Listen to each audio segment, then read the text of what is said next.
السلام علیکم ورحمۃ اللہ وبرکاتہ۔ الحمدللہ رب العالمین والصلاة والسلام علی سید الانبیاء والمرسلین۔ اعوذ باللہ من الشیطان الرجیم، بسم اللہ الرحمن الرحیم۔ انا نحن نزلنا الذکر وانا لہ لحافظون۔ صدق اللہ العظیم۔ اللہ رب العزت قرآن حمید فرقان مجید میں بیان کرتے ہیں کہ ہم نے اس قرآن کو نازل کیا، اس ذکر کو ہم نے ہی نازل کیا اور ہم ہی اس کی حفاظت کرنے والے ہیں۔ تو آئیے آج جو ہمارا موضوع ہے، جو ہمارا عنوان ہے گفتگو کا، ہم آپ تک جو پیغام پہنچا رہے ہیں اس پیغام کا کچھ عنوان یوں ہے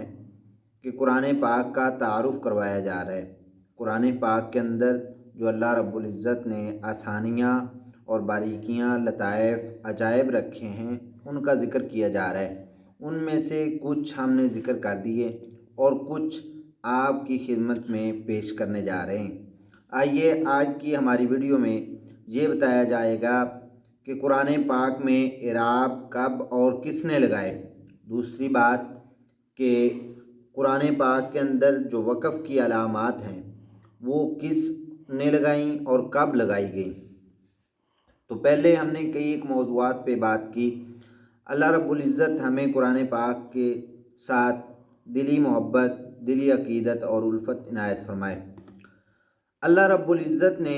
اپنے قرآن پاک کو ایک زندہ معجزہ بنا کے اپنے محبوب پیغمبر صلی اللہ علیہ وسلم جناب محمد الرسول اللہ صلی اللہ علیہ وسلم پہ نازل کیا ہے، اور اس معجزے کو اللہ رب العزت نے کائنات کے ہر ایک انسان تک پہنچانا ہے، اور اس انسان کو اس قرآن پاک میں کوئی دشواری نہ ہو، یہ بھی اللہ رب العزت نے انسانوں کے لیے سہولت بنانی ہے۔ یہ آسانی اللہ رب العزت نے قرآن پاک کے اندر رکھی ہوئی ہے کہ ایک بندہ قرآن پاک کو پڑھتا ہے تو اس کو پڑھنے میں کوئی دشواری نہ آئے۔ یہ یوں سمجھ لیجئے کہ ایک بندہ قرآن پاک کی تلاوت کرتا ہے، وہ قرآن پاک کو ایک دفعہ پڑھتا ہے، پھر پڑھتا ہے دوبارہ سے بار بار پڑھتا ہے، تو اس کو قرآن پاک کے اندر کوئی اکتاہٹ، کوئی پریشانی یا کوئی تھکاوٹ نہیں ہوتی۔ کیونکہ قرآن پاک کتاب ہی ایسی ہے جو عجائب اور لطائف باریکیوں سے بھری ہوئی ہے، جس کے ساتھ انسان لطف اندوز ہوتا ہے۔ انسان پڑھتا ہے تو انسان کی طبیعت فریش ہوتی ہے، انسان اپنے آپ کو اچھی طبیعت کے اندر، اپنے اچھے مزاج کے اندر محسوس کرنے لگتا ہے۔ آئیے حضرت علی رضی اللہ تعالی عنہ کے دور کا قصہ بیان کیا جاتا ہے یا واقعہ بیان کیا جاتا ہے کہ ایک آدمی آیا، اجمی تھا، غیر عربی تھا، عربی نہیں جاننے والا تھا، کیونکہ قرآن پاک کی جو اصل زبان ہے وہ عربی زبان ہے۔ عربی حقیقی زبان میں نازل ہوا، اور اصل عربی کے اندر قرآن پاک کو اللہ رب العزت نے اپنے پیغمبر صلی اللہ علیہ وسلم پر نازل کیا۔ اس عنوان کو بھی ہم انشاءاللہ دہرائیں گے۔ جب انسانوں کے اندر عرب سے باہر یہ قرآن پاک کی تعلیم، اسلام کی تعلیم جانے لگی، تو اجمی لوگوں نے قرآن پاک کو، اسلام کو اپنانا شروع کیا، تو پھر کچھ دشواریاں آنے لگیں۔ یعنی قرآن پاک کے اوپر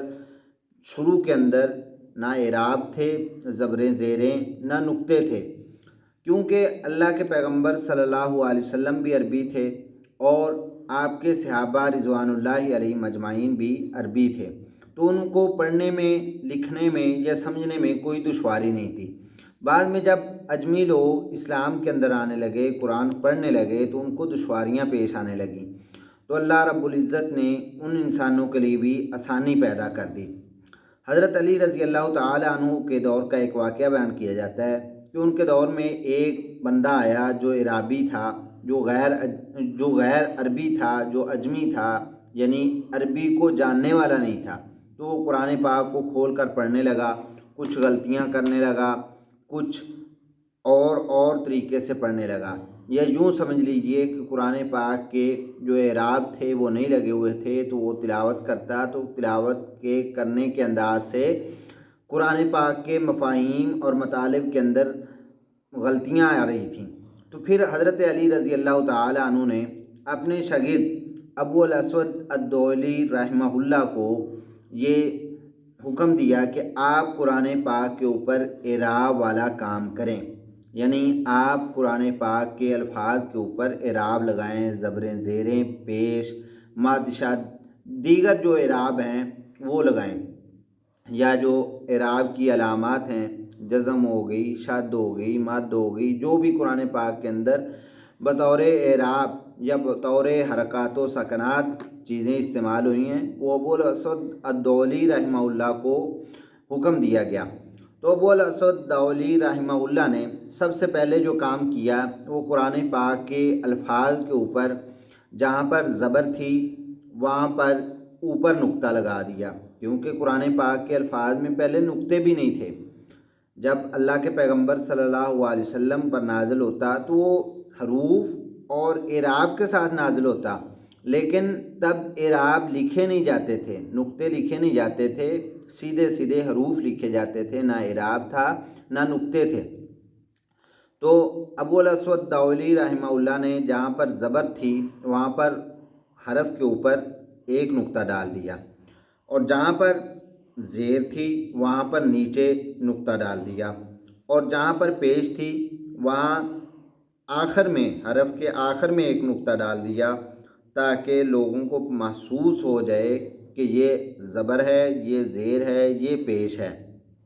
اسی طرح وقت گزرتا گیا، نقطے والی جو آسانی تھی وہ عام ہو گئی، پھر لوگوں کے اندر وہ پھیلنے لگی۔ پھر کچھ لوگ جو ہم جیسے لوگ تھے جو بہت زیادہ نادان تھے، جن کو ان نقطوں کی وجہ سے بھی پریشانی ہو رہی تھی، پھر اس کے بعد حجاج بن یوسف رحمہ اللہ نے یہ کام سر انجام دیا۔ انہوں نے وہ نقطے ہٹائے اور ان کی جگہ زبر، زیر، پیش، شد، مد، جو دیگر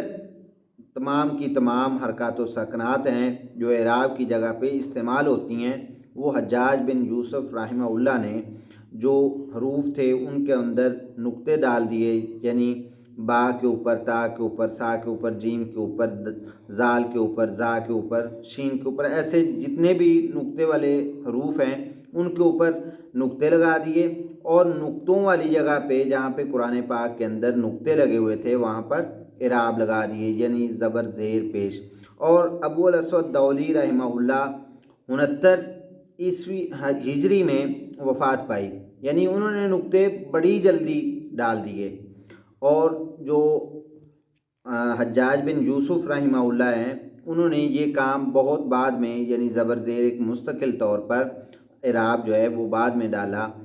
تاکہ لوگوں کے لیے آسانی پیدا ہو جائے۔ تو ہمیں ان سب لوگوں کے لیے جو قرآن پاک کی آسانیوں کے لیے، قرآن پاک کے اندر جو پریشانیاں تھیں، پریشانیوں سے مراد جو ہم جیسے لوگ تلاوت نہیں کر سکتے تھے، ان پریشانیوں کو، ان جو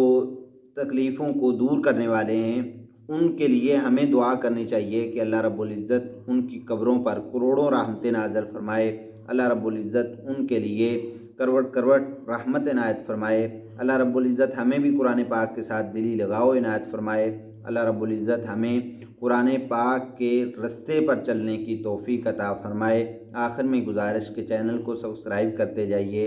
اور قرآن پاک کے ساتھ محبت کا، الفت کا، عقیدت کا رشتہ نبھاتے جائیے۔ السلام علیکم۔